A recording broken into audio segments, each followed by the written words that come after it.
ici.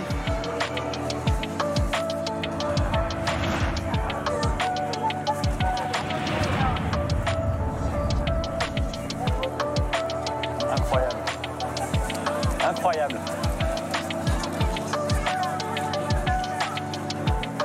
Salut les amis, bonjour à tous. Konnichiwa, comme on dit ici. Je viens de faire 14 heures d'avion. Il y a 8 heures de décalage horaire. Il doit être à peu près 4 heures du matin en France. Et je viens d'arriver à Tokyo. Alors, bienvenue dans la ville la plus peuplée au monde pour vos nouvelles échappées belles.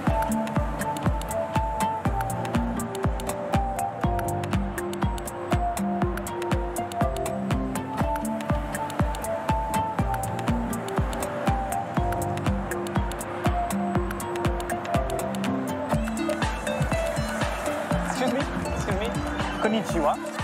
Ginza no Kabukiza wa doko desu ka? Près de la station Ginza. Ginza. Oh, c'est ici. Très bien. C'est par là-bas? Non, par là. Ah bah d'accord. Par ici. Merci beaucoup. Ils sont très jolis vos petits chiens. Bonne journée. Salut.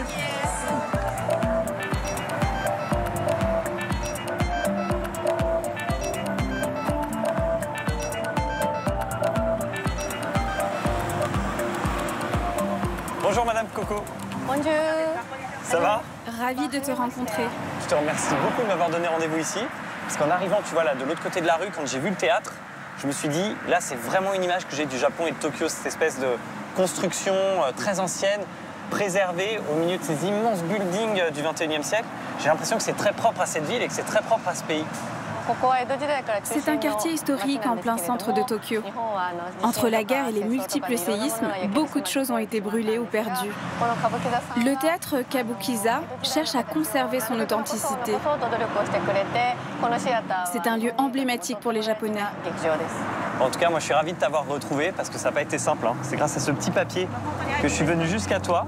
J'ai envie de décoder comment la société japonaise fonctionne, comment les rapports humains fonctionnent. Parce que pour nous, les Français, le Japon, c'est vraiment un autre monde. C'est une société qui est très loin de nous. Et j'ai l'impression d'ailleurs que toi, avec la cuisine, parce que tu es une chef, c'est quelque chose que tu vas vraiment pouvoir me transmettre. Je vais te faire découvrir des lieux étonnants pour que tu ressentes ce pays de tout ton corps. Tu vas baigner dans le Japon. Bon les amis, je crois que ça va être un voyage assez étonnant et assez extraordinaire. Alors parez pour l'aventure, c'est parti!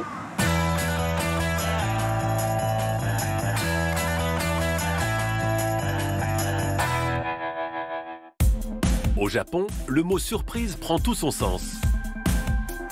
Il y a des quartiers qui vont vite, d'autres où le temps file plus lentement.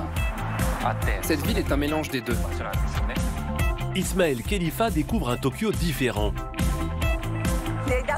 Dans mon quartier, c'est l'effervescence. Ce jardin est exceptionnel. Quand je viens ici, je peux souffler. L'homme sculpte le paysage pour se rapprocher des formes de la nature. Qui a ses propres codes. Les nouilles, la viande et l'œuf ont tous une vie. Ça veut dire que je prends cette vie. Donc quand les Japonais disent « itadakimasu » pour commencer un repas, ils prennent cette vie. Itadakimasu. Et dans la ville de Nikko, Ismaël, nous voilà arrivés au sanctuaire de Nikko. Et là, je trouve qu'avec l'explosion des couleurs de l'automne, mon voyage prend vraiment tout son sens. Tu vois, c'était vraiment ça que je voulais venir voir. le Japon prend un tout autre visage. Quand je vais plonger ailleurs, j'apprécie. Mais quand je reviens ici, sur Ashijojima, à chaque fois, je redécouvre la beauté de la mer. Et je me dis que c'est bien ici ma maison.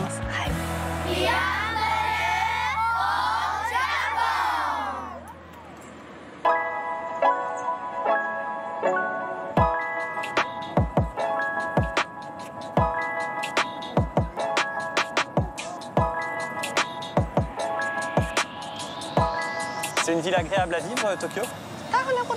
Ce n'est pas toujours facile, mais c'est une ville énergique, dynamique et en constant mouvement. On ne s'y ennuie pas. J'ai l'impression que c'est une ville aussi qui, au fil des décennies, s'est agrandie, agrandie, agrandie, agrandie. Je suis d'accord avec toi. J'ai d'ailleurs une appli marrante à ce sujet. On peut voyager dans le temps à travers la carte. et faire défiler la carte au fil des siècles. Ah ouais, d'accord. Ah ouais, alors là, c'est très clair. C'est-à-dire que la ville a tellement grandi qu'elle s'est même étendue sur la mer, quoi. Donc il y a des endroits où on marche sur la mer, en fait. Oui, il y a plein de zones récemment construites sur l'eau. Incroyable.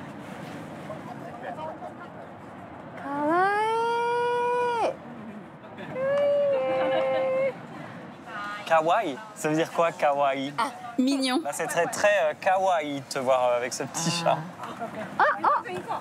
Et ouais, Coco. Tu es populaire? Faut juste savoir y faire, tu vois.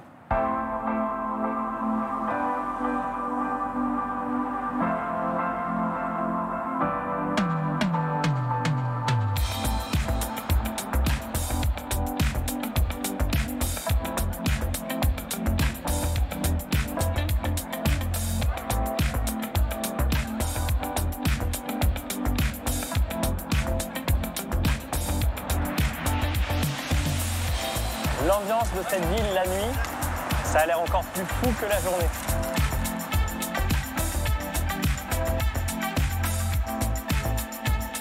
Coco, il est juste magnifique ton kimono.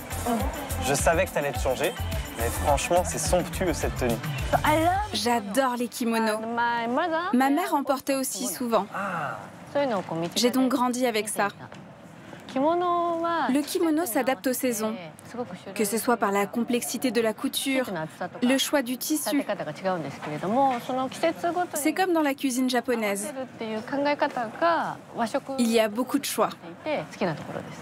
Ok, donc il y a des kimonos de saison, comme il y a des fruits et légumes de saison qui font des plats de saison. En tout cas, ça te va vraiment, vraiment, vraiment très bien. On est arrivé. Ah, c'est sympa ici, voilà. Il y a beaucoup de monde. Oula, on est attendu. Et nous accueillons 2 nouveaux clients. Bienvenue. Konnichiwa. Konnichiwa. Hop là. C'est génial. Tu viens souvent ici, Coco? De temps en temps. Ce resto est tellement populaire qu'il n'y a pas toujours de la place. Il y a une somme de détails ici qui sont vraiment très étonnants pour un étranger comme moi, tu vois. Tous ces gens qui sont alignés, il y a le baseball à la télé, je crois que c'est le sport national japonais. C'est vraiment un dépaysement. S'il vous plaît. Que désirez-vous? On va prendre un oden de radis bouilli dans la sauce et du soja frit. Et cette bière. Un verre? 2. Mais la carte, tu la lis comment, là? Verticalement. Voilà. Parce que tu vois, moi, naturellement, je l'aurais prise comme ça. Mais toi, en fait, tu la prends comme ça parce que vous lisez de haut en bas, c'est ça? C'est l'écriture traditionnelle au Japon. Donc ici, ils l'ont gardé comme ça.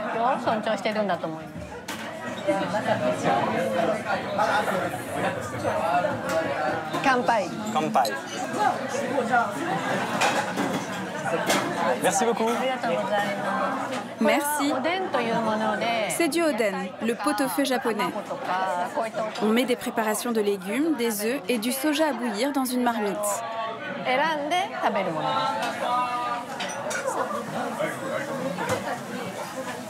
Wow. Parfait. Ah ouais, vraiment. Le Japon est une île, mais est-ce que c'est un pays qui est resté, je dirais, fermé pendant longtemps aux étrangers? Quand est-ce que ça a changé, en fait? Quand est-ce que vous êtes ouvert sur le monde extérieur? Pendant l'ère Edo, de 1600 à 1868, le Japon était fermé. Puis on est entré dans l'ère Meiji. Et le pays s'est ouvert. Les cultures occidentales et américaines sont arrivées comme une avalanche. L'ouverture est assez récente. 19e siècle, à l'échelle de l'histoire, c'est hier, quoi.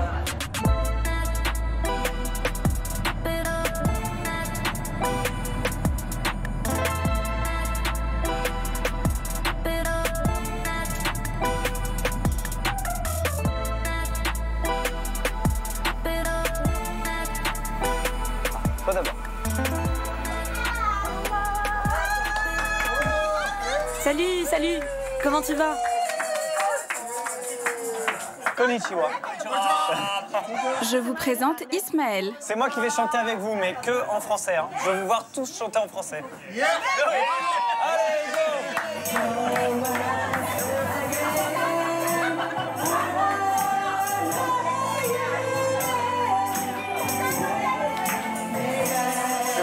étonné de voir des gens de tous les âges, Coco. Oui, on peut se retrouver entre gens de toutes les générations pour chanter nos chansons nostalgiques d'antan. C'est un moment de communication autour de la musique. Vraiment, c'est top. Je passe des super moments, là. C'est génial. À toi de chanter maintenant. Allez. Viens.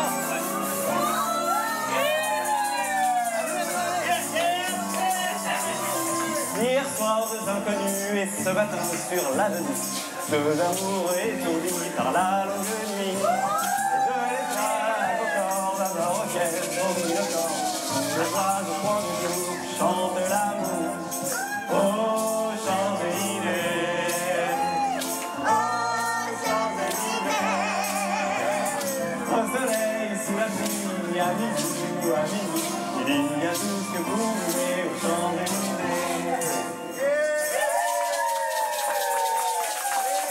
Arigato.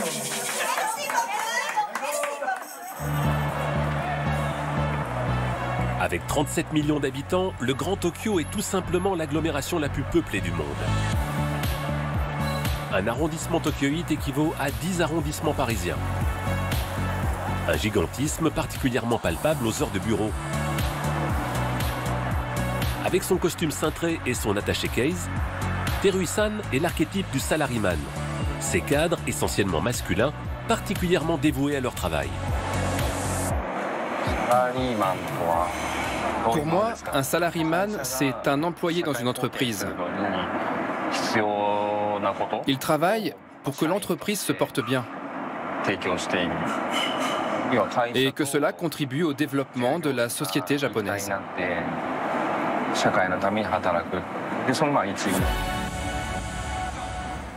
Teruhi-san est spécialiste en communication digitale. Ce matin, il a rendez-vous avec des clients à lui, des chocolatiers. Voici notre nouveau produit. C'est un chocolat avec des fruits secs, produit en Équateur. Aujourd'hui, je vois Teruhi-san pour discuter de la nouvelle gamme que nous lançons et avoir son avis sur ces nouveaux produits.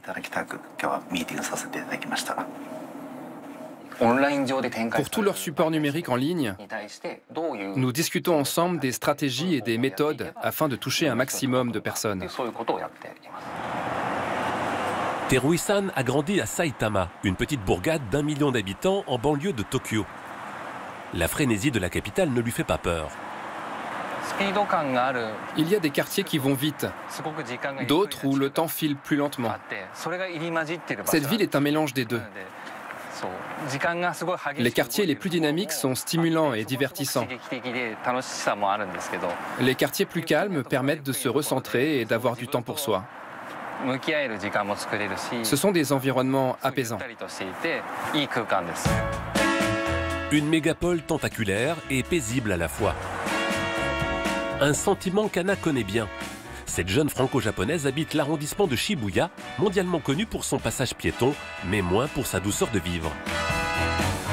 Tokyo, c'est quand même une ville à building, donc c'est assez impressionnant.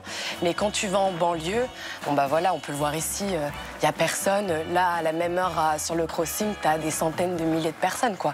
Et là, tu peux te balader, tu as les petits papis, les petites mamies, les petits cafés qui sont ouverts. Mais la vie ici, elle est vraiment hyper tranquille, quoi. Même on l'entend, justement, on l'entend pas, le bruit. Pour la jeune femme, la ville de Tokyo est pleine de surprises.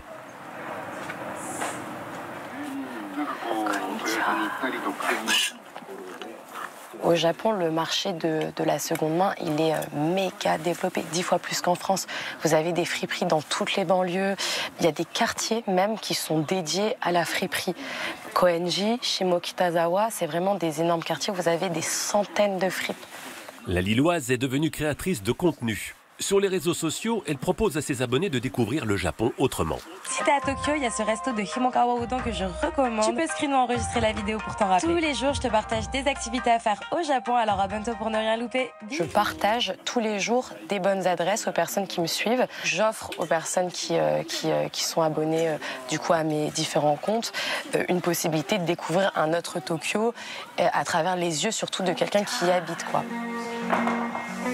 Voyage, shopping et coup de cœur, Anna fait de sa vie quotidienne un guide de voyage. J'avais prévu de rester 1 an et au final, après 2 ans, j'y suis encore. Et mes projets professionnels et même mes projets de vie font que j'ai envie de rester ici. Donc oui, je pense que je vais être là encore pour un bon petit bout de temps, quoi. La superficie de Tokyo a repoussé bien loin la campagne. Mais pour les habitants de la mégapole, il existe des lieux où profiter en ville d'un vrai bol de nature, les jardins japonais. Dans mon quartier, c'est l'effervescence. Ce jardin est exceptionnel.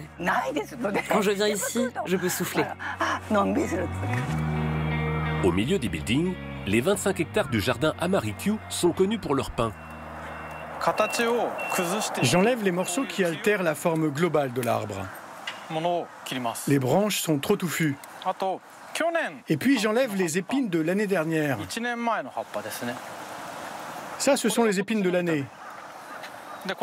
Ici, ce sont les vieilles. Celles-là, je les enlève. Et je ne garde que les nouvelles de l'année. En éclaircissant l'arbre, Koichi Nemoto permet au soleil d'accéder aux jeunes épines de l'année. Mais cette taille a aussi une visée esthétique. En sculptant les pins, il les harmonise, il organise la nature. L'homme sculpte le paysage pour se rapprocher des formes de la nature. Créé au XVIIe siècle pour être la réserve de chasse de la dynastie Tokugawa, le jardin Amarikyu est aujourd'hui un poumon vert accessible à tous les habitants de la capitale.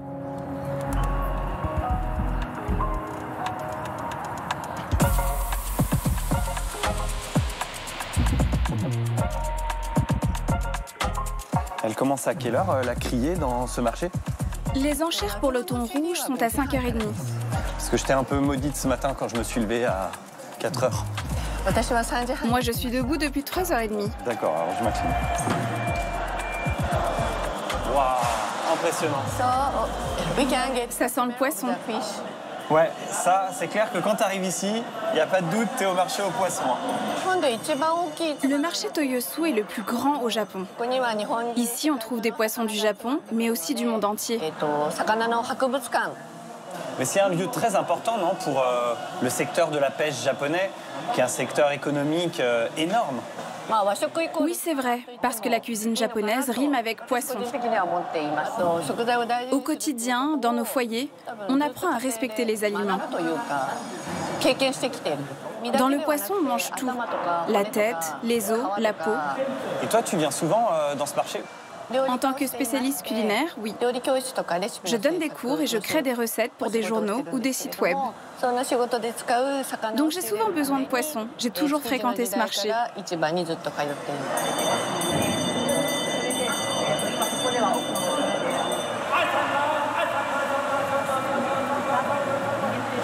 Qu'est-ce qui se passe là en fait? Ce sont les enchères. Ils parlent de chiffres avec leurs doigts. Ça va tellement vite que même moi, je ne comprends pas. Et le petit sac isotherme là, que tu as sur le dos, c'est pour acheter du thon ici? On va embarquer un énorme thon comme ça de 300-400 kilos, c'est ça? Le thon ne rentre pas dedans.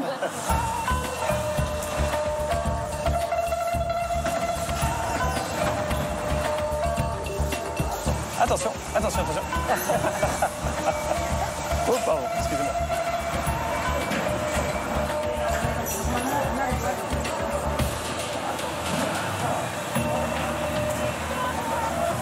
Il y a du monde partout, il faut faire attention. Hein. Attention.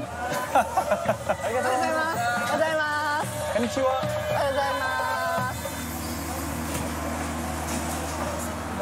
Ah ouais. Moi, j'appelle ces crevettes à queue tigrée les arcs-en-ciel de la mer. Je suis sous le charme de leur beauté. Je vais vous en prendre 8 pour chez moi. Allez, on y va. 2805 yens.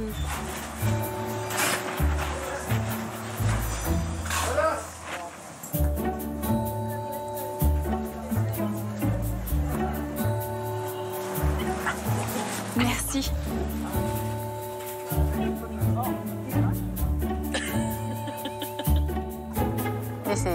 C'est moi avec 10 ans de moins.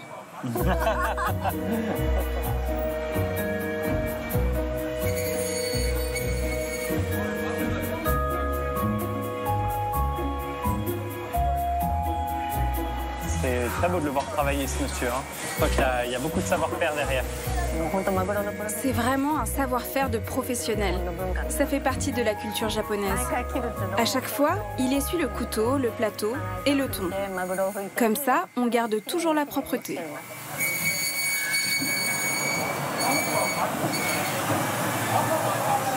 C'est extrêmement impressionnant de vous voir travailler.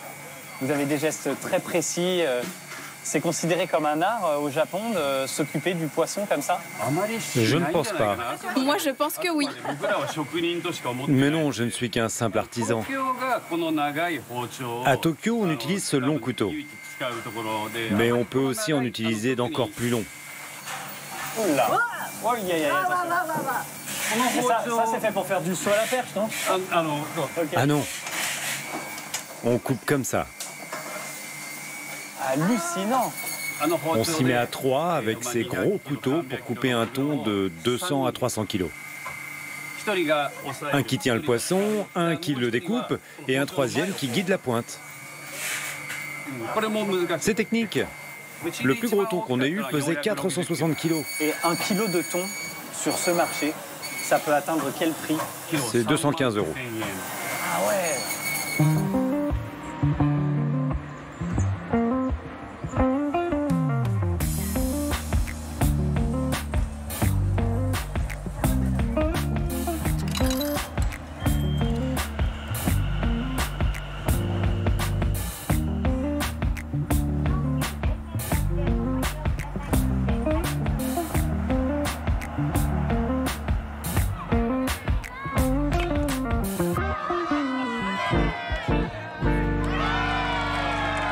Alors ça, tu vois, Coco, ça me fascine.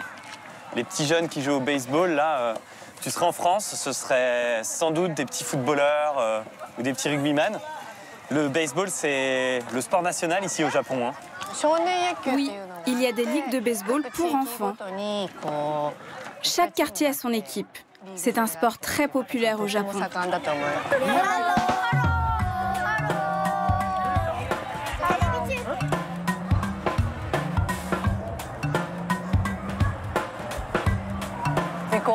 C'est ici que se déroule le festival du ramen. N'oubliez pas de récupérer vos tickets de ramen.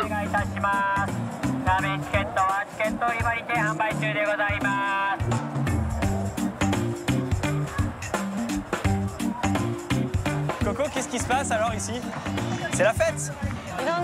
C'est un événement qui réunit plein d'enseignes de ramen différentes. On se balade et on déguste. Eh ben moi, je fais confiance à la chef. Bonjour. 2 ramen, s'il vous plaît. Avec un supplément œuf mariné chacun. Vous avez mis du poulet? Oui, des carcasses et des ailes. Donc un bouillon avec des os de porc et de la sauce soja. Tout à fait. J'ai hâte de goûter. Ah, ça fait envie, je suis trop content d'être là. Le ramen à l'œuf, c'est prêt. Magnifique. Merci beaucoup.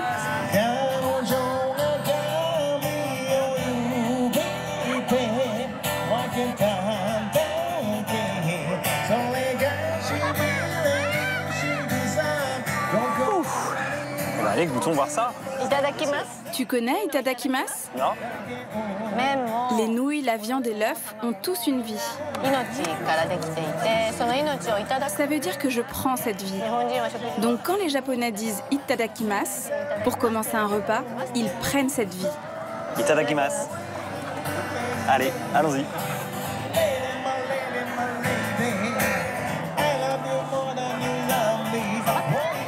formidable. C'est très bon parce qu'il y a le goût des nouilles qui sont caoutchouteuses. Ça se mélange au bouillon, qui a un goût de soja et qui est un petit peu salé. C'est extrêmement bon, quoi. Et c'est très simple, très raffiné en même temps. Je te le tiens? Merci. Pas de souci. Par ici? Itadakimasu. Itadakimasu. Itadakimasu. Impossible pour le visiteur de passer à côté du goût immodéré des Japonais pour la discipline. Dans la rue, pour les piétons, pas question de défier le petit bonhomme vert. C'est comme ça. C'est la règle et c'est aussi la loi. De l'autre côté du volant, les conducteurs ne sont pas en reste. Question correction, les automobilistes japonais sont des champions. On ne klaxonne pas, on ne roule pas trop vite. On klaxonne juste quand sur une route étroite, on ne peut pas se croiser et que l'autre nous laisse passer. À ce moment-là, c'est l'exception. On fait un léger coup de klaxon pour le remercier. Ce mélange de politesse, de courtoisie et de respect des codes, on appelle ça le reigi. Une notion fondamentale, car en orchestrant la civilité entre les individus, elle contribue à l'harmonie de la société dans son ensemble. Madame Matsuda est une experte de ce reigi. Son métier, formatrice en bonne manière. Si vous le voulez bien, on va passer 90 minutes ensemble. Il existe 3 types de salutations. Echaku, vous en avez sûrement déjà entendu l'expression. Faire un echaku, c'est faire une salutation légère. On part de la posture droite et on s'incline de 15 degrés. Veuillez recevoir mes salutations.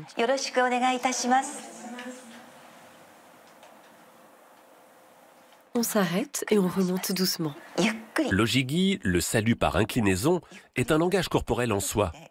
Sa durée est codifiée et plus le degré d'inclinaison est important, plus il est formel. De profil, voilà ce que ça donne. Là, je suis à peu près à 15 degrés, 30, 45, 60. On s'incline, on s'arrête et on remonte doucement. Magnifique, c'est très beau. Il y a à coup sûr beaucoup de Japonais qui ont appris ces manières chez eux avec leurs parents. Mais déjà, tout le monde n'a pas eu cette chance. Arrivés à l'âge adulte, certains veulent réapprendre ou en ressentent le besoin. C'est le genre de personne qui vient me rendre visite. Certaines disciples s'inscrivent à ce cours avec un objectif précis, un but professionnel, un événement personnel comme un mariage, ou tout simplement pour être plus à l'aise en société. Le sac en papier a traîné dehors. Il a été en contact avec la poussière, avec des salissures. Et donc, quand vous offrez quelque chose, il ne faut jamais donner le sac.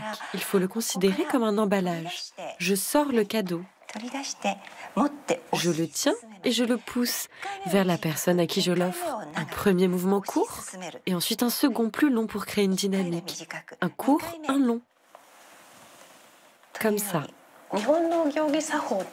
En général, les cours de bonne manière au Japon se focalisent uniquement sur le négatif. Le fait de ne pas froisser votre interlocuteur. Mais cette professeure nous apprend à avoir confiance en notre bienveillance et agir de bonne manière. Et puis quand je la vois si belle, j'ai l'impression qu'elle va nous transmettre un peu de sa beauté et de son élégance.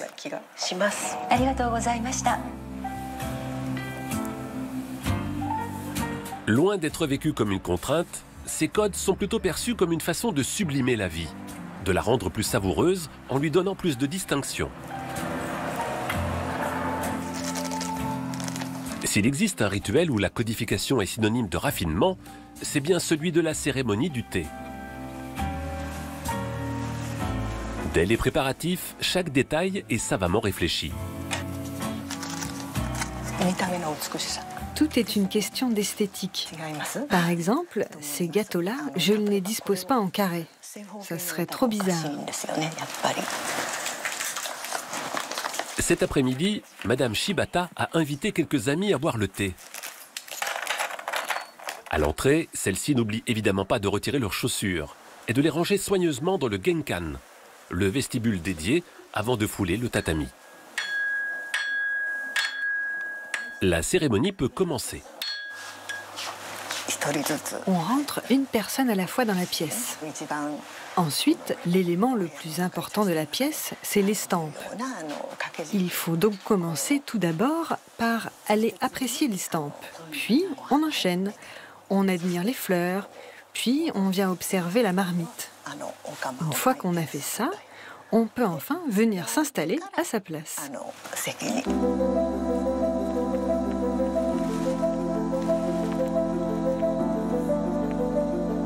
Une fois que toutes les convives sont réunies, c'est au tour de Madame Shibata d'entrer en scène et de se lancer dans la préparation extrêmement codifiée du breuvage.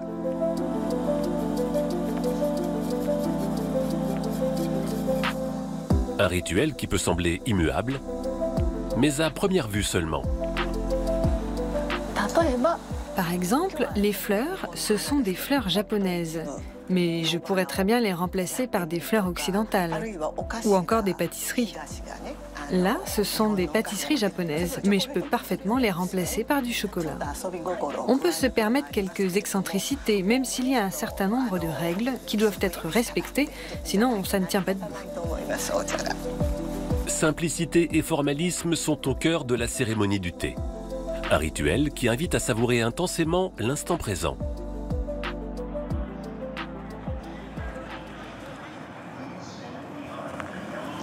Ha, Maëva. J'ai vu qu'au Japon, ils font ha, les gens avant de se parler. Oui, c'est ça, pour annoncer un peu qu'on arrive. Ça va? Je peux te faire la bise. Oui, bien sûr. Cool. Tu es dans un manga, là? Voilà, j'étais en train de lire ce manga. Tu le lis dans quel sens, le manga? Tu l'ouvres de ce côté-là. Hop. Et puis tu lis dans ce sens-là, en fait. Toi, c'est ton univers, le manga. Ouais, bah, je fais de la traduction. Je traduis les mangas. Moi, de base, j'étais fan de manga. Petit à petit, j'ai commencé à apprendre le japonais par moi-même. D'accord. Et après le lycée, je me suis destinée à venir vivre ici, au Japon. Et voilà, je suis toujours là, donc c'est toujours quelque chose qui est au fond de moi, qui me plaît. Et ce quartier-là, c'est Akihabara, c'est ça? Akihabara, oui. Ouais. C'est une vue de l'esprit ou c'est vraiment la capitale du manga à Tokyo? Oui, c'est la capitale otaku, on peut dire. Otaku, c'est comme ça qu'on appelle souvent les passionnés de manga ou d'anime, mais plus largement, c'est tous les passionnés, en fait.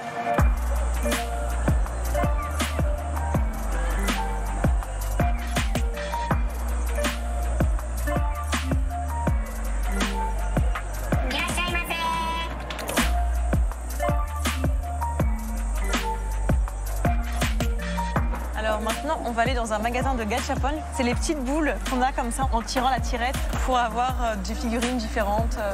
Tu cherches quoi alors, toi? Moi, c'est plutôt les Pokémon, mais sinon, j'aime bien aussi les miniatures comme ça, les petits ordinateurs ou des fournitures scolaires, de la sauce pour les pâtes. Mais t'as quel âge, Maëva?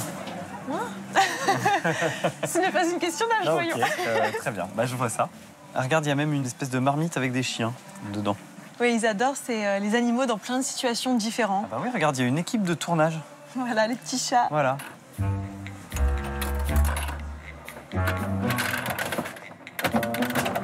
Et là, t'as la petite adrénaline qui monte sur ce que tu vas récupérer, c'est ça? Qu'est-ce que je vais avoir? Donc, idéalement, j'aimerais bien avoir celui-là. Si ça te plaît pas, tu peux refaire ou? Si ça me plaît pas, je te le donne. Ah bah merci, sympa. Maëva. Oui. Tu peux ouvrir les yeux. Oh, trop bien, j'en étais sûre. Ah, je suis trop contente. Mais alors, qu'est-ce que tu vas faire? Bah, je vais les mettre sur mon étagère. Je t'ai fait ta journée. Ah ouais, je suis trop contente. Magnifique. Là.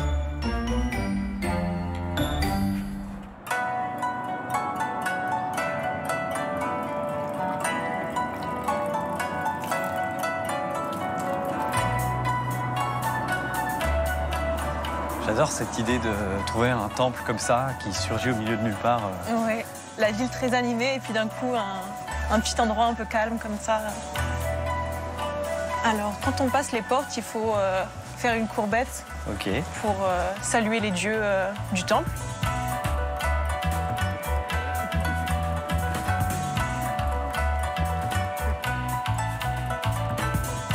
magnifique cet endroit. Hein. Et ça s'inscrit tellement bien dans l'architecture urbaine en plus, je trouve que Ouais. c'est très fort hein, d'avoir réussi ça. Donc là, on a les émas. Les émas? Oui, c'est le nom qu'on donne à ces petites planches en bois qu'on achète en temple pour écrire un souhait, un vœu comme ça. On l'accroche ici et puis on espère que ça se réalise. Ici, on voit bien le côté un peu otaku de Akihabara avec tous les dessins qu'on peut trouver. C'est-à-dire que la culture de ce quartier s'est imprégnée dans ce temple. Exactement, voilà.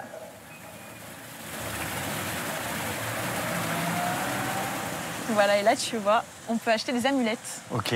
Et la particularité, c'est qu'ici, on en a même pour protéger les données. Attends, pour protéger les données de ton smartphone, de tes réseaux sociaux. Voilà, exactement, tes données informatiques. Mais qu'est-ce que c'est que ça? Ah mais oui, elle ressemble à un circuit imprimé avec une carte SIM, enfin... Voilà, elle est très mignonne. Donc il y en a un peu pour tout. Il va y avoir pour les animaux, pour la santé, les études. T'en as aussi, toi? Ah ouais, j'en ai. Tu protèges quoi, ta collection de mangas? Non, moi c'est plus une générale, pour le bonheur en général. Ok, très bien. Ouais.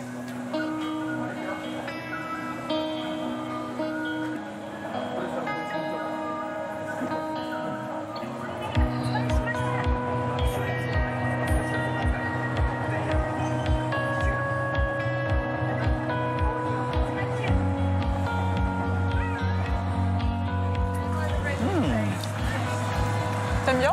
C'est pas mal.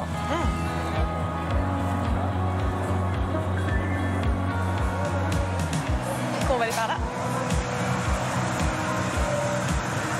Waouh, qu'est-ce que c'est que ce truc encore?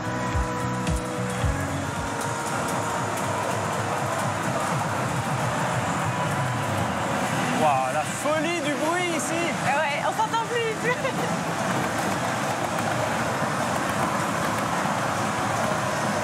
Mais regardez ça. Ouais, ça c'est impressionnant, la vitesse des mouvements. Mais je joue carrément avec des gants. Ça glisse mieux et ça fait pas mal aux doigts aussi. Oh là là là là. Quand c'est des ronds bleus, tu dois appuyer là, rond rouge là, gros rond bleu comme ça, gros rond rouge comme ça. D'accord. Ok? On s'entend pas du tout ici, hein. Oui, merde.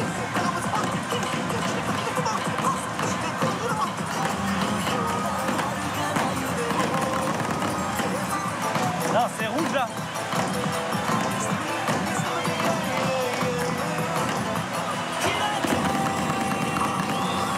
Oh là là. C'était du sport là. Je suis épuisé. Alors, qui a gagné? Tu m'as mis une grosse foule. Bravo. T'as bien aimé? Ouais. Bravo. Bon, on se prend au jeu quand même.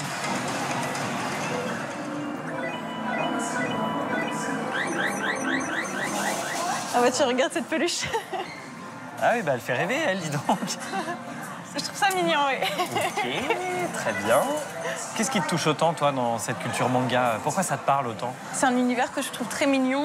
J'aime bien toutes ces petites choses. Et puis c'est vraiment quelque chose qui touche aussi bien les plus jeunes que les plus vieux. Donc je pense qu'on peut continuer à aimer même avec l'âge. Tu dois rester longtemps au Japon? Oui, je pense rester un certain temps, peut-être toujours. Bah merci de m'avoir fait découvrir tout ça. Bah avec plaisir. Franchement, j'y serais jamais venu tout seul. Ah oui? Donc c'est grâce à toi. Bah je suis contente que tu aies pu découvrir tout ça. Merci beaucoup.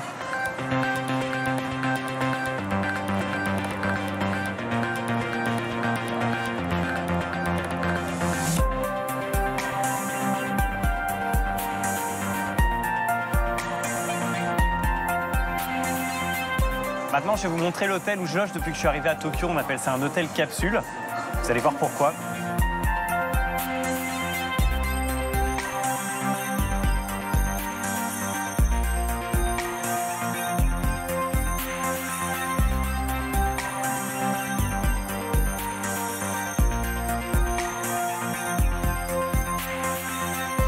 Et ici, c'est ma chambre. Regardez.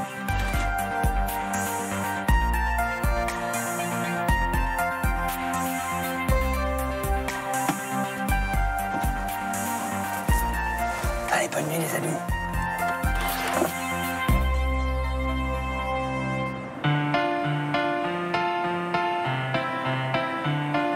À moins de 300 km au sud de Tokyo, l'île d'Ashishojima dépend administrativement de la capitale nippone. Pourtant, difficile de faire plus différent. Une altérité radicale qui fait de cette île volcanique une destination de choix pour citadins en quête de dépaysement. J'habite à Tokyo. C'est très étrange parce qu'ici, techniquement, on est à Tokyo, mais c'est une île. On est entouré de verdure. Je sens mon stress diminuer dans cette atmosphère. La plupart des visiteurs qui viennent s'y mettre au vert ne restent que quelques jours avant de repartir.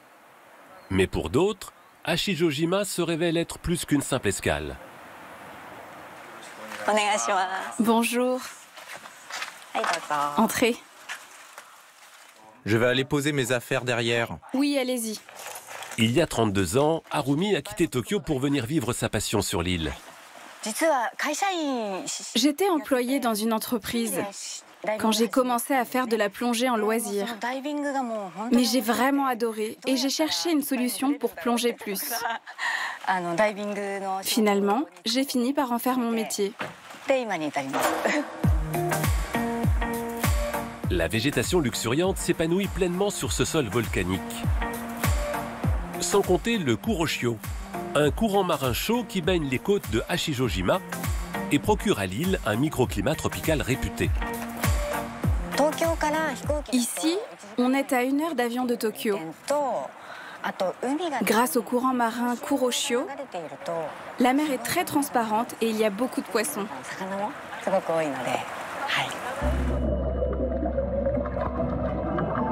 Ici, on peut plonger toute l'année.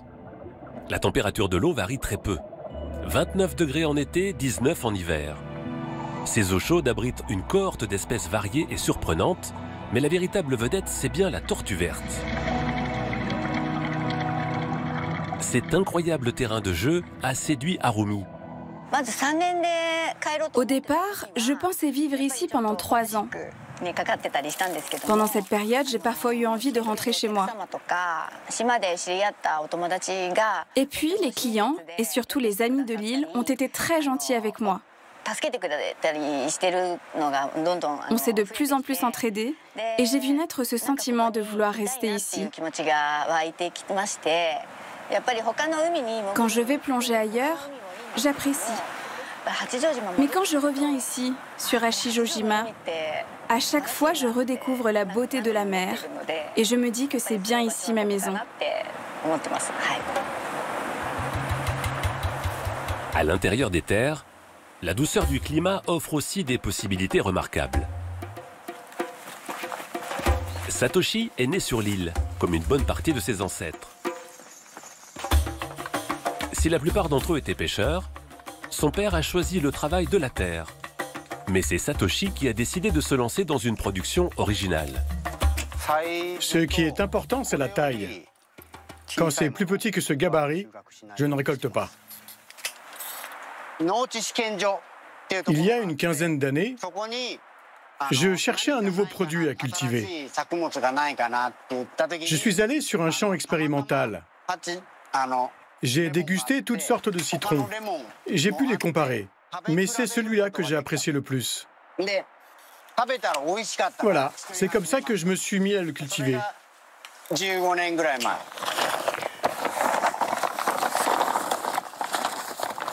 Satoshi commercialise une petite partie de sa production directement sur l'île.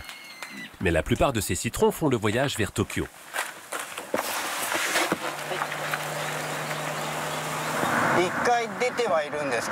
J'ai essayé d'y vivre une fois, mais je suis rentré vite. Quand j'étais jeune, Tokyo c'était mon rêve. Mais au final, je me plais bien sur mon île.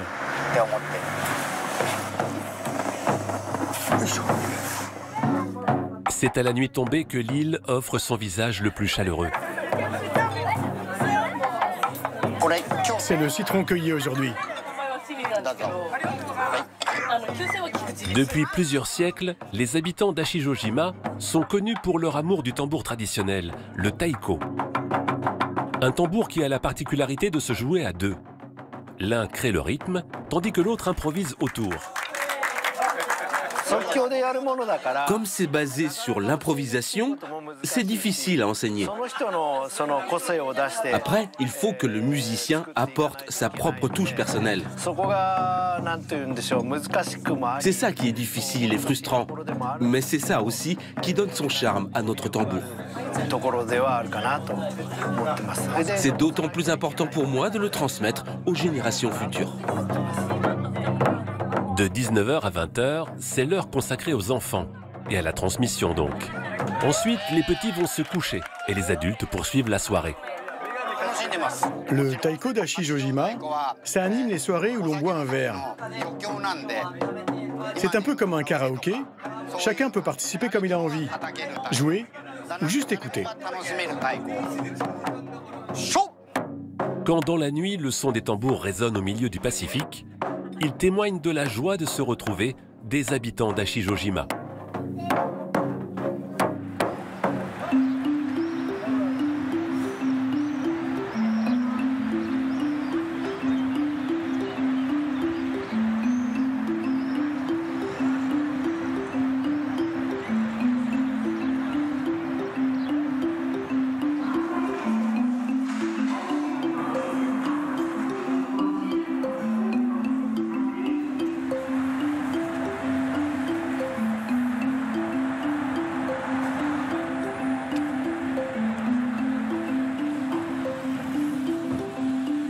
Konnichiwa, Morita-san.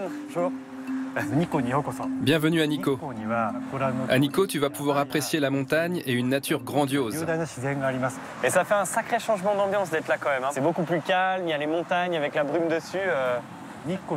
Je suis né à Nikko, mais c'est en devenant guide que j'ai vraiment redécouvert sa beauté. Bon bah c'est cool, j'ai hâte de voir ça, Morita-san. On y va? Allons-y. Qu'est-ce qui te plaît dans cette ville, Morita-san? C'est ça. Ah oui, d'accord. C'est ça qui te plaît, t'es vraiment attaché à cette montagne, quoi. Oh, attention. Le feu rouge. Ah oui, c'est vrai. Tu vois, moi, c'est à la française, je passe. Mais ça, j'adore. J'adore parce que, tu vois, c'est ce qui me plaît dans ce voyage, c'est que les Japonais que je rencontre, vous avez des façons de faire complètement différentes des Français.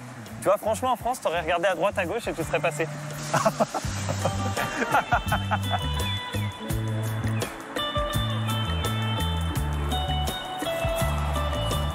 Bon, messieurs. Et qu'est-ce qu'ils font, tous ces gens-là? Ce sont les salariés d'une entreprise qui prennent du temps sur leurs heures de travail pour nettoyer la ville.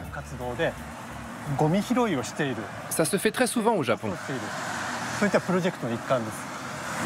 Alors ça aussi, tu vois, c'est un peu comme de ne pas traverser au rouge. J'ai jamais vu ça en France, tu vois. Maintenant que tu me le dis, ce genre d'idée me paraît typiquement japonais. Parce que ce qui me surprend, c'est qu'il y a des poubelles nulle part. Tu as raison. On ramène ses déchets à l'hôtel ou à la maison. C'est comme ça. D'accord. Mais ça, alors, tu vois, c'est une grande découverte.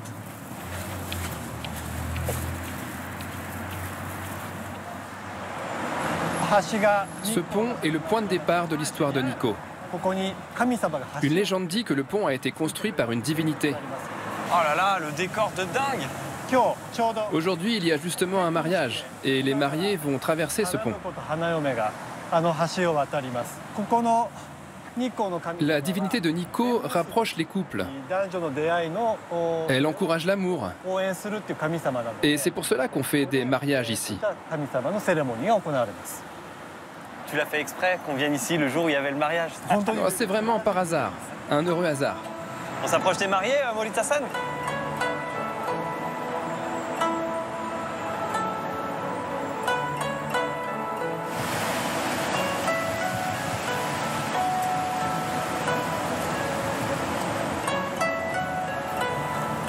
Tu viens, on va aller voir. Konnichiwa. Félicitations, bravo. Bravo, magnifique, magnifique. C'était un rêve pour vous de vous marier sur ce pont? Oui, c'est un lieu historique et c'est très symbolique de se marier ici. On y tenait beaucoup. Ce jour restera dans nos mémoires. En France, dans les mariages, on dit « Vive les mariés !» et on applaudit comme ça.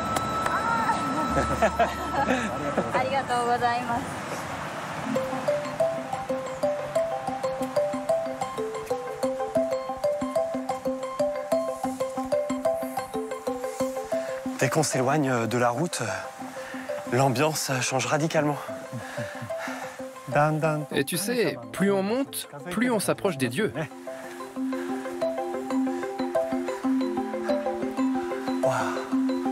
Incroyable.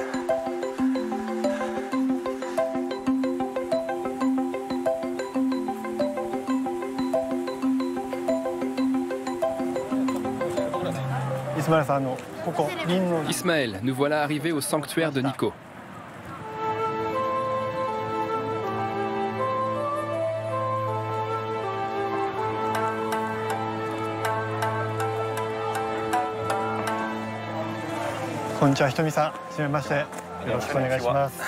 Konnichiwa. Il y a une façon spéciale pour saluer un moine ou pas? S'il y avait une façon typique, ce serait de joindre les mains et de s'incliner. C'est comme ça qu'on salue un moine. D'accord. Konnichiwa. Merci de nous accueillir dans ce temple. Hein. C'est extraordinaire de se retrouver là. Vous êtes tout le temps ici, vous priez dans ce temple tout au long de la journée? Vous habitez sur ce sanctuaire? J'habite en ville. Je viens ici pour travailler et le soir, je rentre à la maison. Venez, je vous montre l'intérieur. Wow.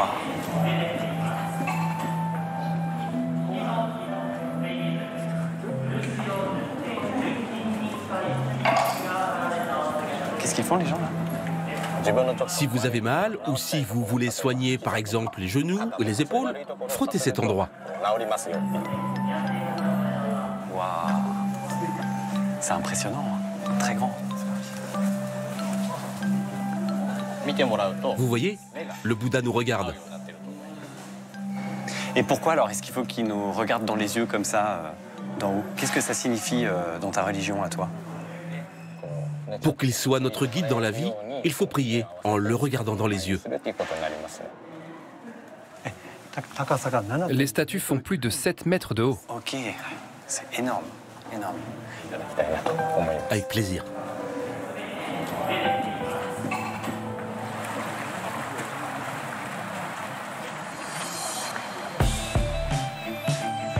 Je n'avais pas mesuré la grandeur de ce lieu, Morita-san. Enfin, moi, je pensais qu'il y avait un grand temple, mais en fait, il y en a partout.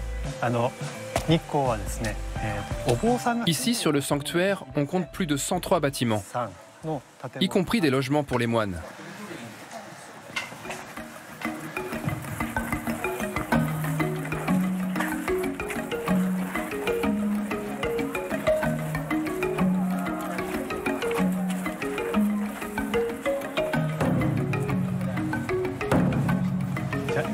Ismaël, on va prier ensemble. Tu es prêt? On s'incline 2 fois. On tape 2 fois dans les mains.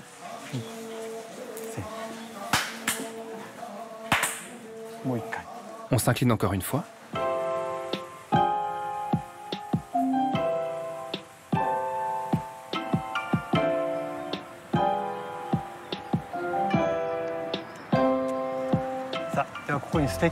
Viens, je t'emmène dans un café que j'aime bien.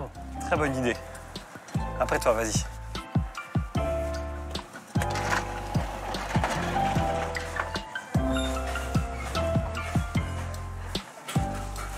C'est génial ici. Je t'ai emmené ici pour goûter la glace pilée naturelle de Nikko. Et je te recommande pour la parfumer le sirop de fraise de Toshigi. C'est excellent. Ah bah on va essayer ça.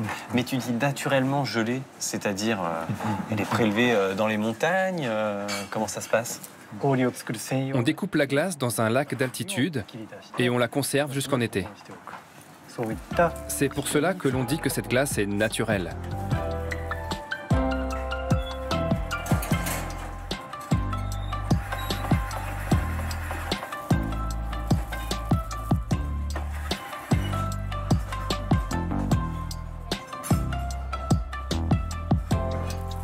C'est pour moi? J'ai jamais vu un truc pareil. Hein.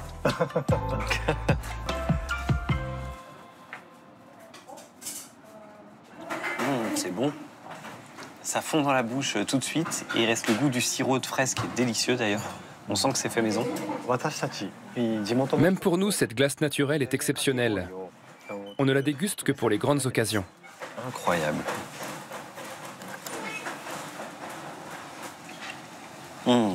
Merci Morita-san, tu m'as fait vivre une journée géniale. J'adore. Oui, on a eu beaucoup de chance aujourd'hui. Moi aussi, j'ai passé une belle journée. C'est froid.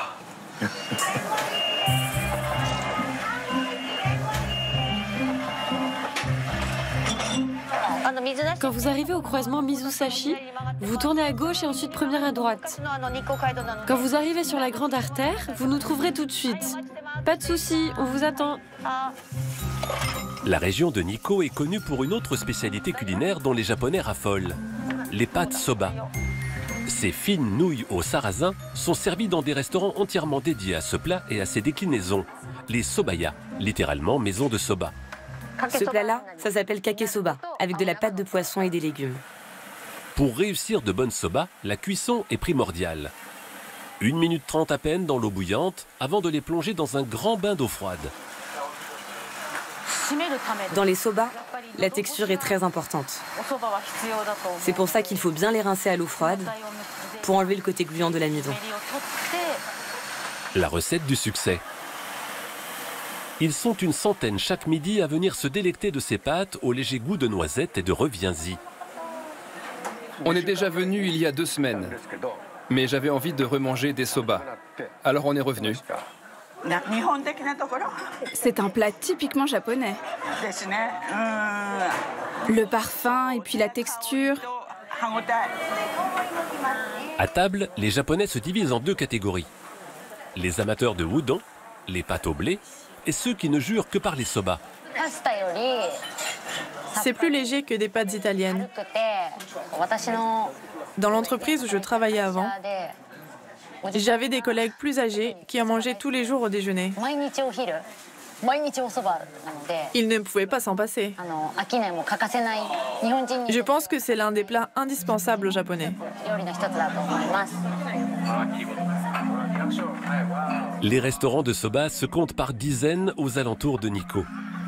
Si la région s'est faite une spécialité des pâtes au sarrasin, elle le doit en grande partie à son territoire particulier. Hiroshi Yagasiwa et sa femme sont agriculteurs. Leurs 40 hectares de terre accueillent majoritairement du riz. Mais sur leurs parcelles non irriguées, ils font pousser ces jolies fleurs blanches. Effectivement, il est très beau celui-là.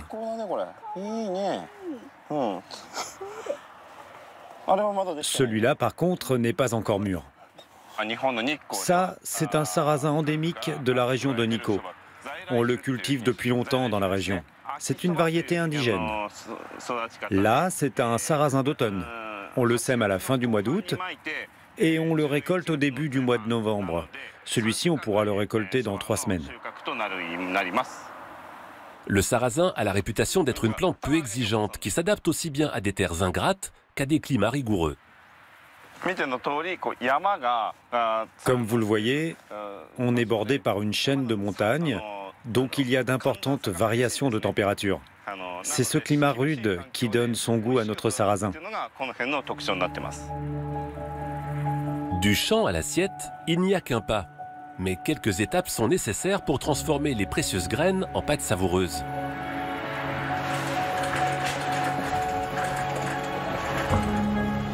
Dans son restaurant, Takatoshi Shibata a une devise. Bien moulue, bien fabriquée, bien cuite. Il faut ajouter l'eau progressivement pour que ça ne fasse pas de grumeaux. Le dosage de l'eau est difficile. Il faut être minutieux et l'ajouter petit à petit. Pas de robot, pas de laminoir non plus pour étaler la pâte. Sa quête de la perfection, il la poursuit à main nue. Il faut que la pâte fasse 2 ou 3 mm. Mais ce qui est important, c'est le feeling. En travaillant à la main, je peux plus facilement contrôler le dosage de l'eau. Et en étalant manuellement, j'apporte mon énergie. C'est ça qui leur donne leur bon goût. Et voilà pourquoi je préfère travailler à la main. Ce savoir-faire, il le cultive depuis son plus jeune âge. Il a toujours su qu'il serait artisan pastier. C'est mon grand-père qui a ouvert ce restaurant. Et j'ai pris la suite de l'affaire familiale. Ça s'est fait naturellement. Chaque matin, après avoir préparé religieusement les pâtes qu'il servira le midi, Takatoshi sacrifie à un dernier rituel avant de recevoir ses premiers clients.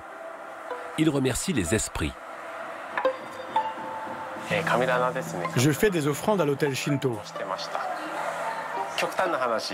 Je suis reconnaissant.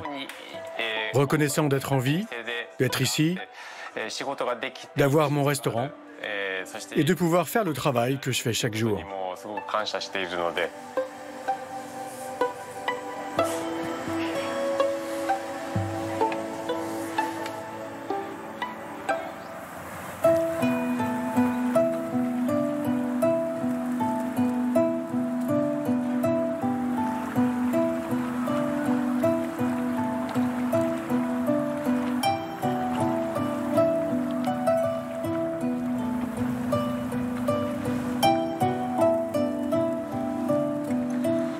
C'est trop le kiff. Ça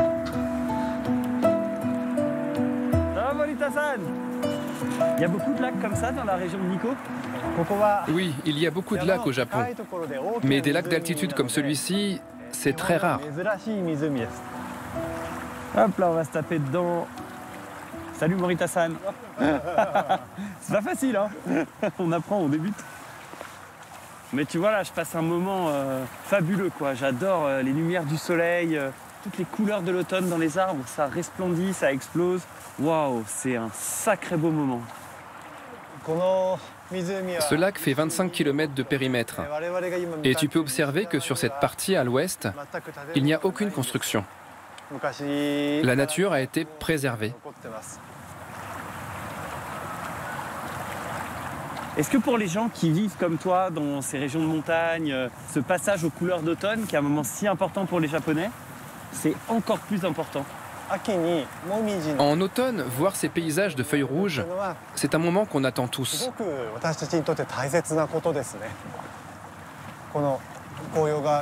Le paysage de feuilles rouges, le momiji, indique le passage de l'été vers l'hiver.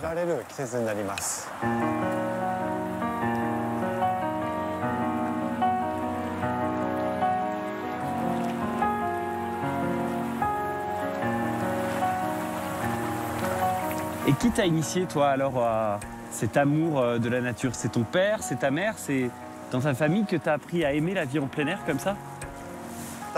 C'est mon père. Il adorait planter des arbres dans le jardin. Et c'est lui qui m'a appris à aimer la nature. J'en ai même fait mon métier.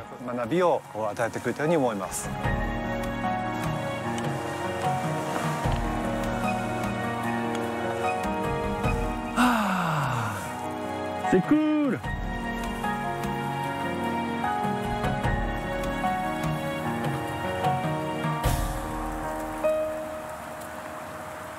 Qu'est-ce que c'est beau ici?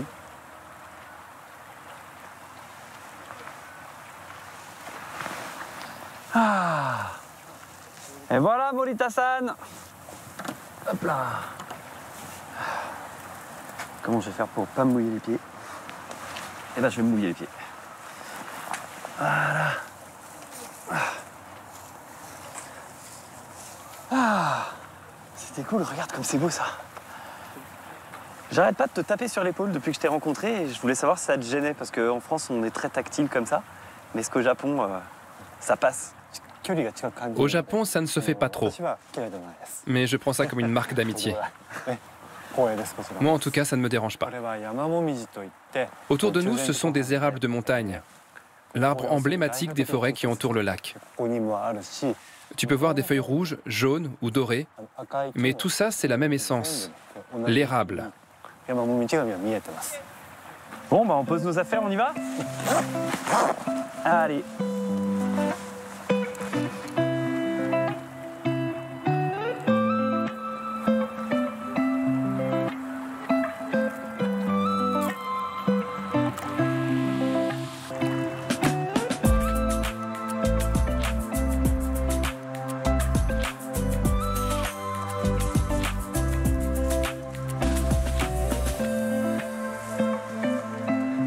Là, Ismaël, tu vois, c'est le mont Fuji. C'est la plus haute montagne du Japon, qui fait 3776 mètres. C'est mythique de voir le mont Fuji. C'est incroyable. Sa forme triangulaire parfaite, et que l'on peut voir de plusieurs angles, représente quelque chose de sacré pour les Japonais. À chaque fois, il y a quelque chose qui est relié à la spiritualité. Ici, chaque feuille, chaque arbre est habité par une divinité. C'est ce que je trouve très puissant.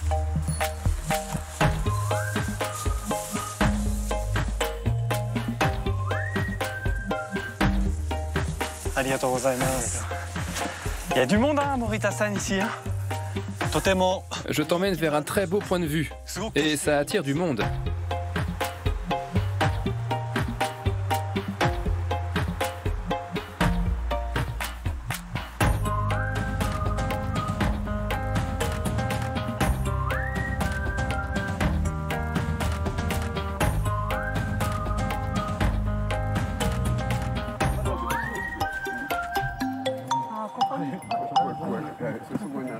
On est très nombreux sur cette petite plateforme et en même temps c'est très cool, on peut parler doucement, tout le monde s'excuse sur le chemin, se laisse passer.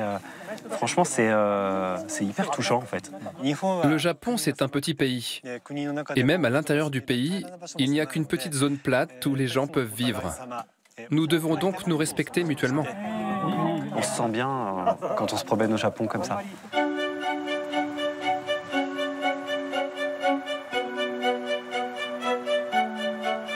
Et tu vois, cette montagne, je trouve qu'elle est un peu triangulaire, un peu comme le mont Fuji.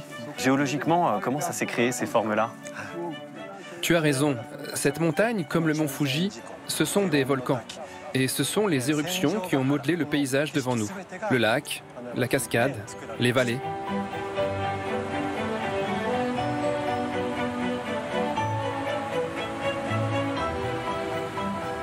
Et là, je trouve qu'avec l'explosion des couleurs de l'automne, mon voyage prend vraiment tout son sens. Tu vois, c'était vraiment ça que je voulais venir voir, ce genre d'image.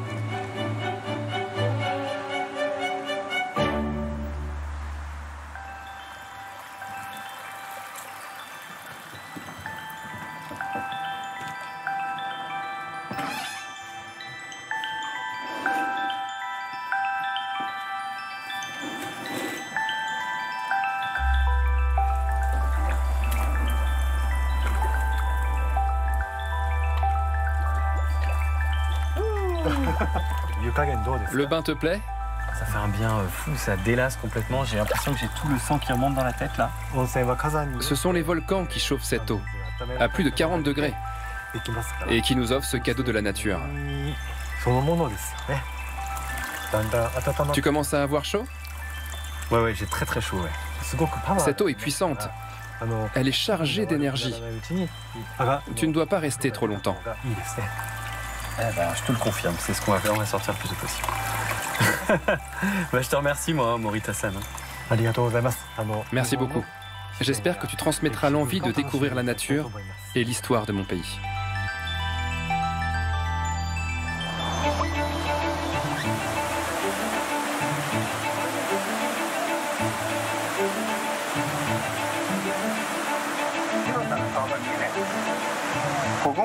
Avant ici, il n'y avait pas cet arbre. C'était mieux. Tout à l'heure, je n'ai pas réussi à prendre la branche ici. Chaque début d'automne, c'est le même rituel. Jiro, un photographe nature, retrouve son ami Kinya. Ensemble, ils se mettent à la recherche des plus belles teintes que peut offrir la nature. Ce qui est particulier ici, ce sont les feuilles qui sont là. Les azalées. Elles vont devenir toutes rouges.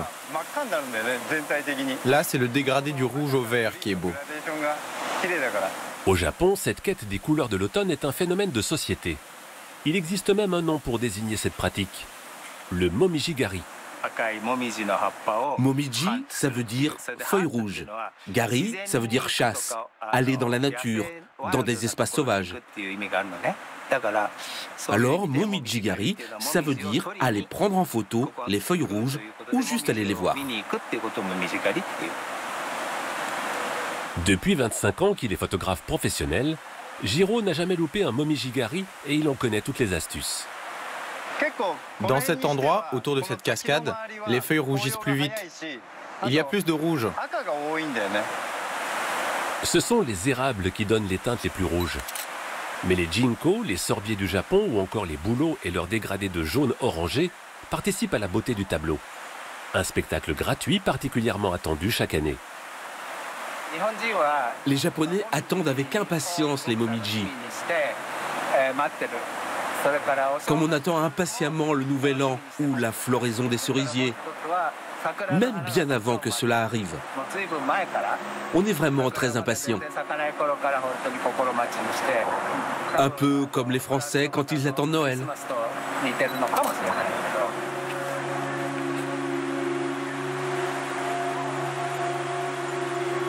Sur l'archipel, on savoure le passage des saisons.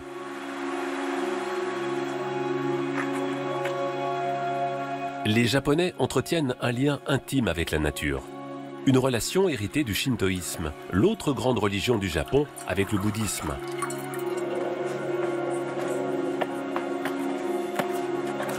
À une centaine de kilomètres à l'ouest de Tokyo, le mont Mitake est considéré comme une montagne sacrée. À son sommet, depuis plus d'un millénaire, trône un sanctuaire. Les Japonais y viennent en nombre pour s'y promener, s'y ressourcer et surtout honorer la puissance de la nature.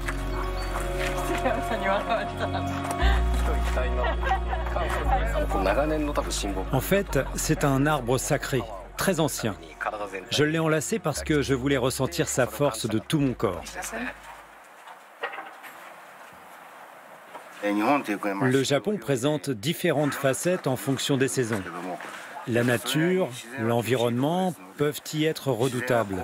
Il faut à la fois craindre la nature, mais aussi la respecter. C'est comme ça que le shintoïsme a dû se développer. On prie les divinités pour éviter les malheurs, en espérant qu'il n'y ait pas de famine, et on vit en harmonie avec la nature. Au travers des divinités, on vit en paix avec la nature. Au cœur du shintoïsme, il y a les kami, des esprits qui incarnent des lieux comme cette montagne, ou des forces naturelles, le soleil, le vent.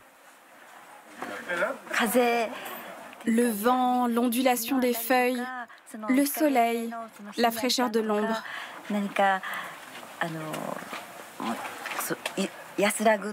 C'est apaisant, on se sent protégé. Et quand je vois un très gros arbre, j'ai envie de faire un vœu.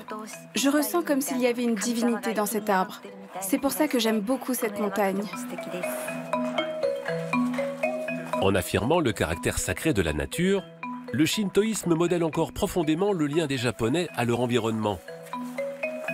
Même si l'archipel donne l'image d'un pays très urbanisé, le Japon est en réalité couvert à 85% de montagnes et de forêts.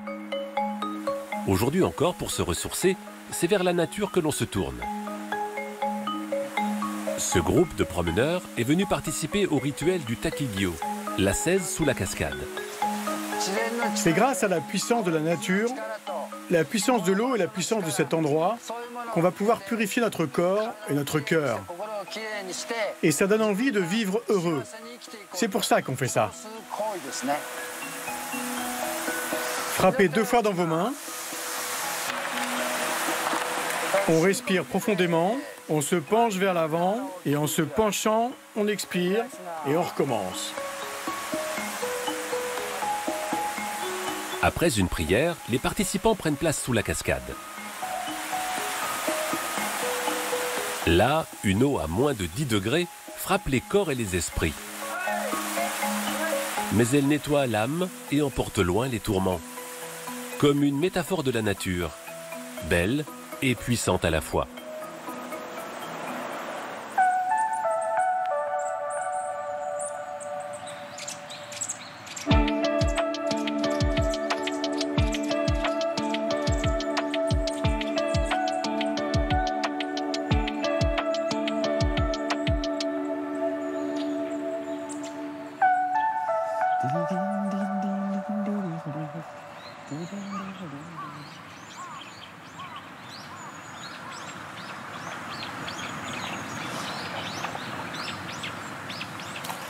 Konnichiwa, Yuji-san.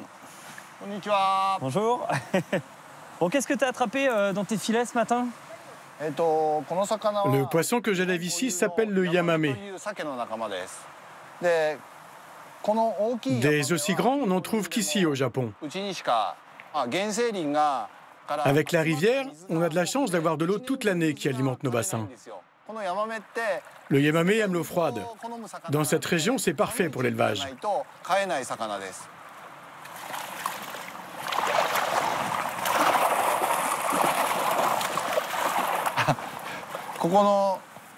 Le flanc rosé du poisson évoque les cerisiers du Japon, d'où son surnom de truite sakura. C'est drôle que tu me parles de ça ici alors qu'on est maintenant dans une autre célébration de la nature qui est en train de passer à l'automne. Ici, dans les montagnes, on est les premiers à voir les feuilles rougir. Ça nous rend fiers.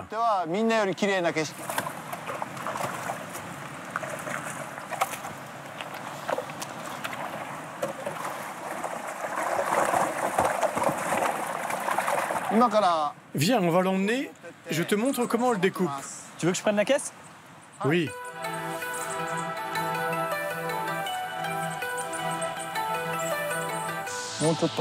On sent que le soleil essaye de percer les nuages. Ouais, c'est ça.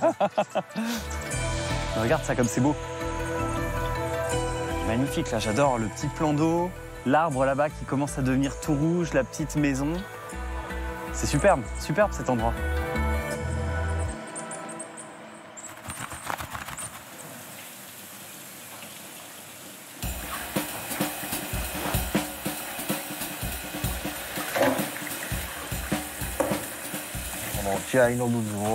Je vais gratter la cuillère. Là, je vais le trancher. C'est impressionnant de te voir faire ça parce que t'es extrêmement rapide en fait. La température ambiante affecte le poisson. Il faut donc être rapide pour le découper. Et qui t'a appris à d'éviter les filets comme ça, enfin à travailler le poisson comme ça? Je ne fais qu'imiter Feu, mon père. Je n'ai pas vraiment été formé. J'ai appris sur le tas. Il t'a bien formé, hein. Franchement, c'est hallucinant de te voir travailler. Bon, j'ai hâte de le goûter maintenant, ce poisson. Viens donc au restaurant. Ok, let's go. Vas-y, après toi.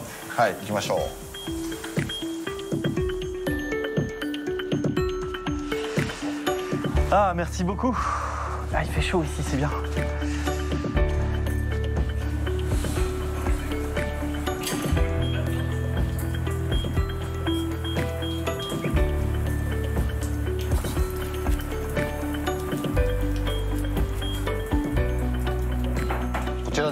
Enlève tes chaussures, s'il te plaît. Ok.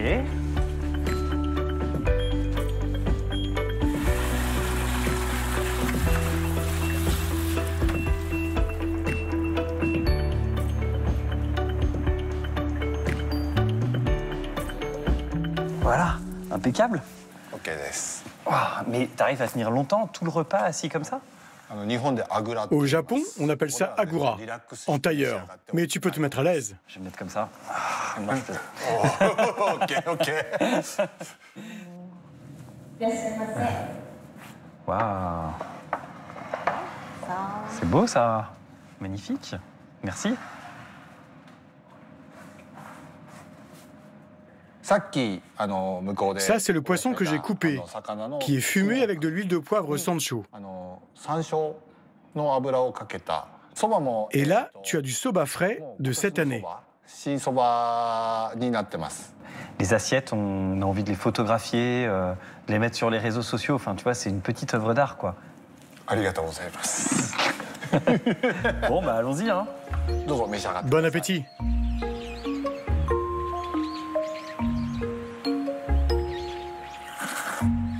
C'est meilleur quand tu fais du bruit.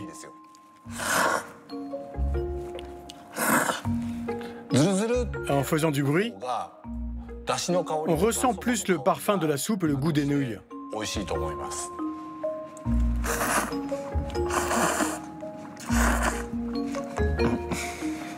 C'est pas mal. Mais je vais progresser, hein. Bon, et ce petit poisson là, alors ça donne quoi? Je mange comme ça ou je le mets dans une des... Non, comme ça. On l'a donc fumé légèrement pour garder le goût du poisson. C'est extrêmement doux, beaucoup moins salé, et ça fond dans la bouche incroyablement, quoi. Il y a à la fois tout le terroir agricole, le sarrasin, en même temps ce que la rivière te permet de faire, ce poisson incroyable. En une assiette, voilà, je revis un petit peu de mon voyage et je refais le tour de ce que j'ai découvert ici. Ça me fait plaisir que tu aies apprécié ces saveurs. Je te remercie d'être venu jusqu'ici.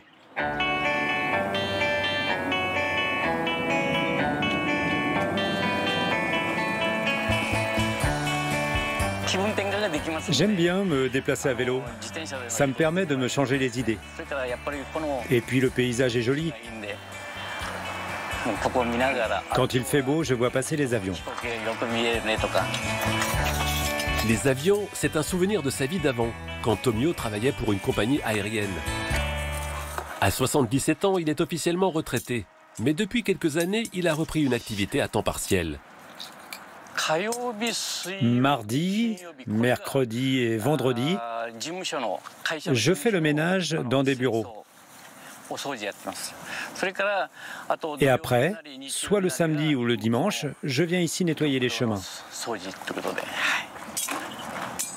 Ce travail lui permet de compléter sa pension retraite. Mais à l'en croire, l'argent n'est pas le moteur essentiel de sa reprise d'activité. Pourquoi je travaille ? J'ai 77 ans. Je suis un vieux chez les vieux. Je pense à mon corps et puis... Si je passais mon temps à la maison, ma femme me ficherait dehors. C'est donc pour ça que je pense que c'est une bonne chose. Si je ne travaillais pas, je pense que ma santé se détériorerait rapidement. Au Japon, Tomio n'est pas un cas isolé. Ici, les travailleurs aux cheveux gris font partie du quotidien. Dans toutes les préfectures du pays, il existe même des centres de recrutement exclusivement dédiés aux seniors, les Silver Centers, des agences d'intérim où les entreprises et les particuliers peuvent recruter des seniors pour leur mission. C'est vrai que globalement, il y a un manque de main-d'œuvre. Et en plus, on est confronté à un vieillissement de la population. Je pense que la société a besoin de la force de travail des personnes âgées. Ça se normalise dans notre société de voir les personnes âgées travailler.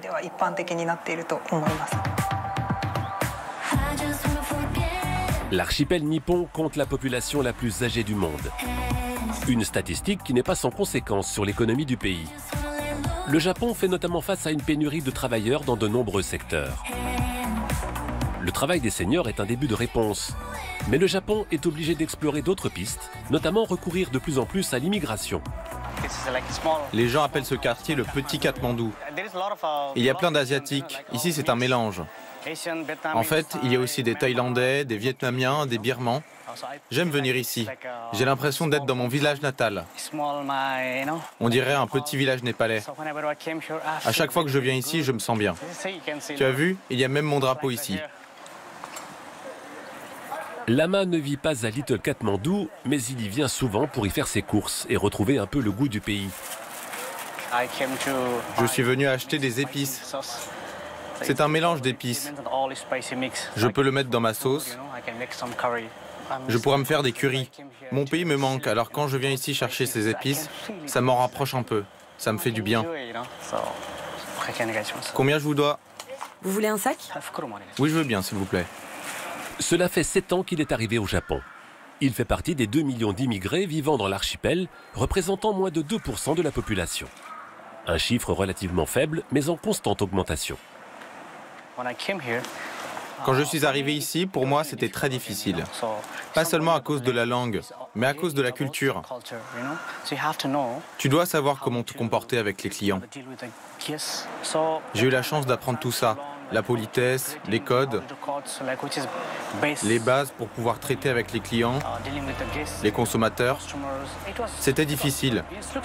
Ça semble facile, mais croyez-moi, ça ne l'est pas. Mais une fois que tu sais, tu as les bases. À son arrivée, Lama a étudié la langue et la culture nippone. Aujourd'hui parfaitement bilingue, il est barman dans un grand hôtel. Je dirais que la moitié des gens qui travaillent ici sont des étrangers. L'autre moitié, ce sont des Japonais. Tout le monde travaille ensemble, c'est super. Avec un taux de chômage inférieur à 3%, certains secteurs ont particulièrement des difficultés à attirer des candidats. Dans cette chaîne de restaurants, on a trouvé la solution pour faire face à la pénurie de serveurs.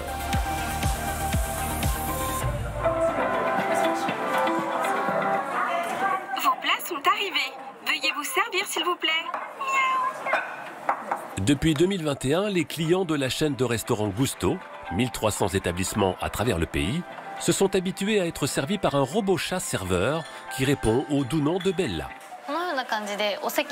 Vous voyez, il y a là la liste des numéros de table. Je choisis la table de destination, je valide et il part immédiatement. Lorsque le client a récupéré ses plats, le robot le détecte et revient immédiatement à sa place.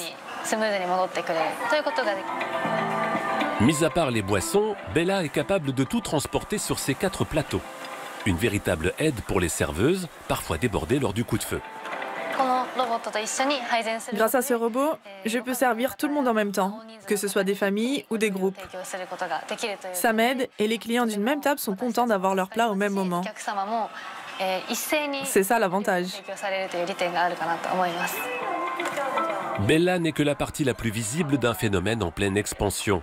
Après les robots, pour répondre au manque de travailleurs, c'est l'intelligence artificielle qui est convoquée.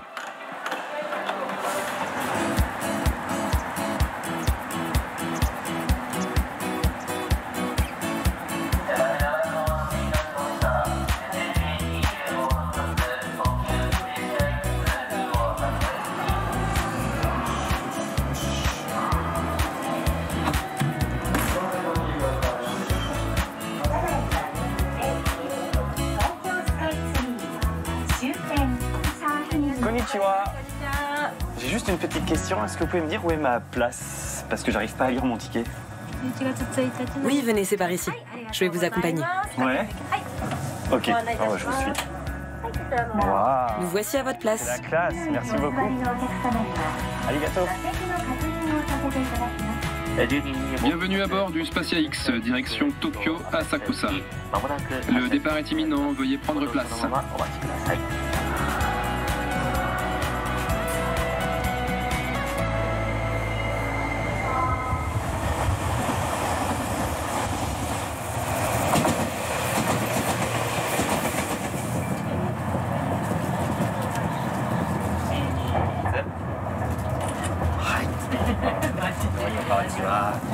Bienvenue à bord. Une petite photo souvenir avec la pancarte du train? Ah bah oui, carrément.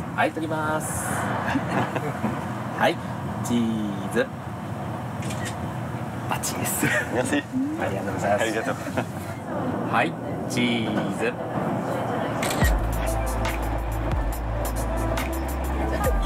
Santé. À la vôtre. Vous prenez souvent le train là? C'est la première fois. Et alors qu'est-ce que vous en pensez, ça vous plaît? C'est si luxueux et confortable. Et en plus, pas très cher. Moi j'aime beaucoup, en tout cas j'ai jamais vu un train comme ça. Pourtant j'ai beaucoup voyagé quand même et honnêtement je trouve ça assez extraordinaire. Il y a un luxe quand même, un raffinement. Je vois que vous êtes d'accord. Moi c'est mon dernier jour. Je rentre après en France et je vais être un peu nostalgique je crois du Japon. Ça m'a beaucoup plu.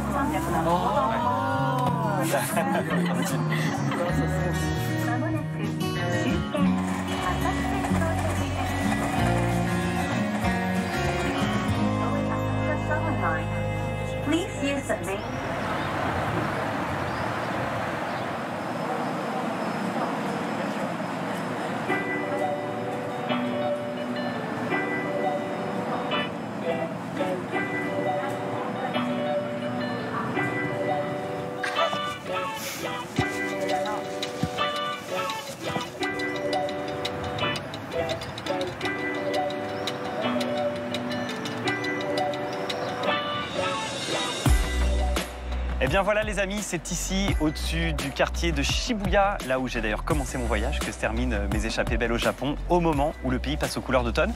D'ailleurs, c'est le début de l'arrivée de ces couleurs, ici, là, dans ce grand parc derrière moi. Alors ce qui m'a marqué dans ce voyage, c'est que dans cette ville gigantesque, où l'on voit des néons, de la technologie, des voitures et des transports partout, j'ai trouvé beaucoup d'humanité. Évidemment, pour un voyageur français comme moi, il y a énormément de règles à intégrer. Ça va de la manière dont on dit bonjour à quelqu'un jusqu'à la façon dont on mange les nouilles. Tous les petits moments de la vie sont compartimentés comme ça. Mais une fois qu'on les a acceptés et comprises, eh bien, les gens sont extrêmement sympas, vous accueillent et ça permet des relations vraiment, vraiment très authentiques. Et c'est ce que j'ai beaucoup aimé et qui m'a beaucoup surpris tout au long de cette aventure. Et j'espère que vous aussi, vous aurez un petit peu mieux compris la société japonaise grâce à ce voyage. Si le Japon vous manque, vous le savez, il y a le replay pour revivre mes échappées belles. Et puis moi, je vous donne rendez-vous sur les réseaux sociaux pour parler de cette destination et de tous vos voyages. Et puis très vite pour de nouvelles aventures au bout du monde ou juste à côté de chez vous. Allez, comme on dit ici, je me lance au japonais. Sayonara, matane, à bientôt!